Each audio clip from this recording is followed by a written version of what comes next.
في قرية نائية بتونس كان هناك شاب يدعى أحمد يعشق التصوير.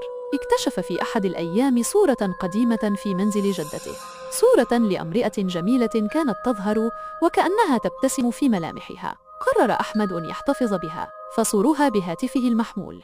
منذ تلك اللحظة بدأت تحدث أمور غريبة.